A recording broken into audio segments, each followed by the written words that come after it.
Good day everyone. My name is Hanesel Kalingasan from BSc 1-4 and I will discuss to you what is battered woman syndrome, postpartum stress syndrome, and postpartum psychosis.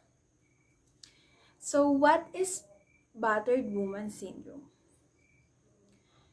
Battered woman syndrome or battered person syndrome is a psychological condition that can develop when a person experiences abuse, usually at the hands of an intimate partner. So, battered woman syndrome, it is a woman who is experiencing repeated maltreatment by physically or verbally abused by her husband. So, I have example here. You have a husband. On your first year of being together as husband and wife, you are okay until he started gamble. He started to gamble. He is always loses big money, and then that day he started to abuse you. So sinasaktan ka na niya, minumura at pinapagawa yung mga bagay na ayaw mong gawin. So it is created under Republic Act of 9262, known as the Anti-Violence Against Women and Their Children Act of 2004, or otherwise known as VAUSI. So, battered woman as a defense. Victim survivors who are found by the courts to be suffering from battered woman syndrome do not incur any criminal liability, notwithstanding the absence of any of the elements for justifying circumstances of self-defense under the revised penal code. In the determination of the state of mind of the woman who is suffering from battered woman syndrome, at the time of the commission of the crime, the court shall be assisted by a psychiatrist or psychologist. So, in this case, like what I've said in the example before, your husband starts to abuse you, do whatever he wanted to do to you, so you killed him as a self-defense. You are not liable on the crime that you commit. But before that, the court shall assist by the psychiatrist and psychologist to prove that you are suffering from battered woman syndrome. Hence, under Philippine laws, even if the elements of self-defense are not present, a woman who suffering from BWS or battered woman syndrome shall not be criminally and civilly liable. So, ayun nga, kahit na wala kang maipakita na evidence na self-defense yung ginawa mo, kaya mo siya napatay. Basta napag-alaman ka na nagsasuffer ka sa BWS, hindi ka liable on what crime you did. So, these three phases of the violence is the proof that you are suffering from battered woman syndrome. You must experience this three phases twice or more to say that you are suffering from battered woman syndrome. But if you experience it once, it is not considered as a battered woman syndrome. So if you killed your husband by experiencing this cycle once, you will be liable to the crime that you committed. So the three phases cycles of the violence are the tension building phase, number 2, acute battering incident, and number 3, tranquil loving phase. So in number 1, the tension building phase, there is minor battering whereby the woman allows herself to be abused, which she considered minor.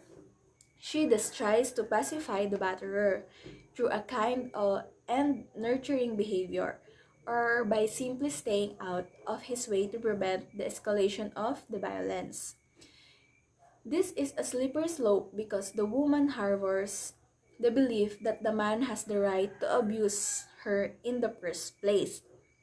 So, the second phase, acute battering incident, is characterized by brutality and destructiveness, whereby the woman has no control and it is only the batterer that may put an end to the violence.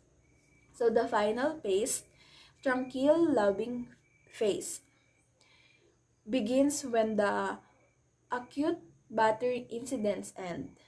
During this tranquil period, the batterer may show a tender and nurturing behavior toward his partner because he becomes conscious of his cruelty and therefore tries to compensate by asking for the woman's forgiveness and giving empty promises of never repeating the assault.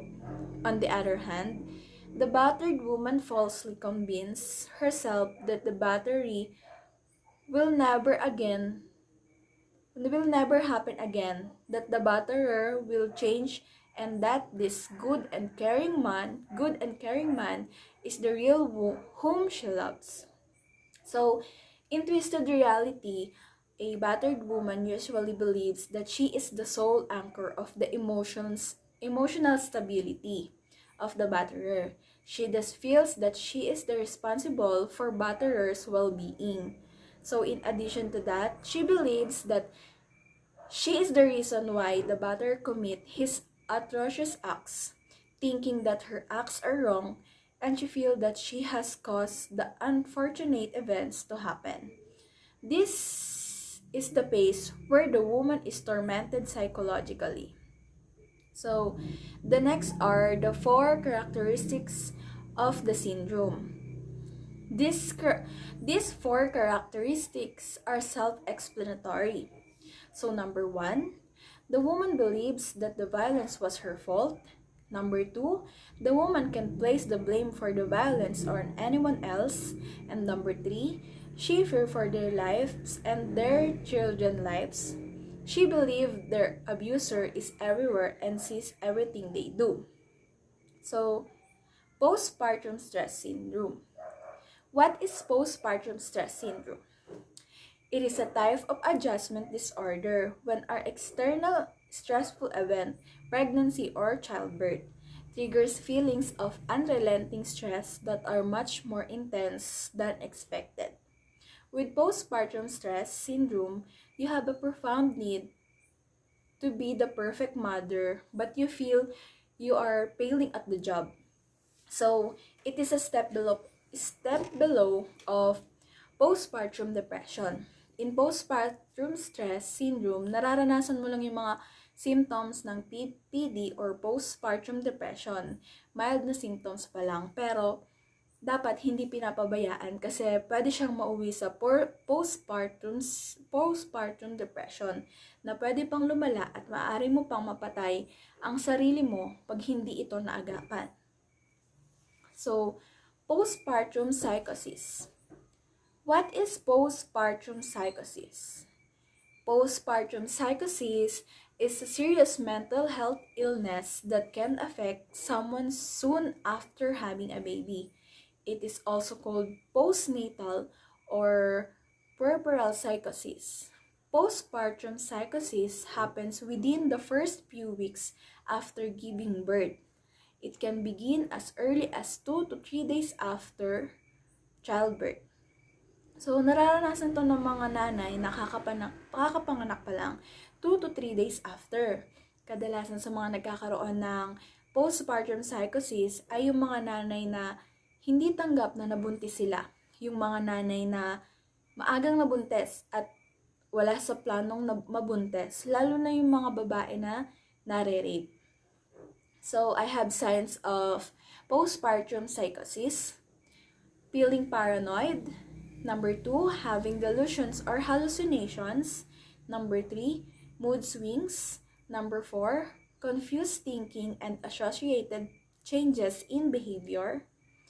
Women who get postpartum psychosis had been diagnosed with bipolar disorder and other mental illness before, but most have no previous psychiatric problems.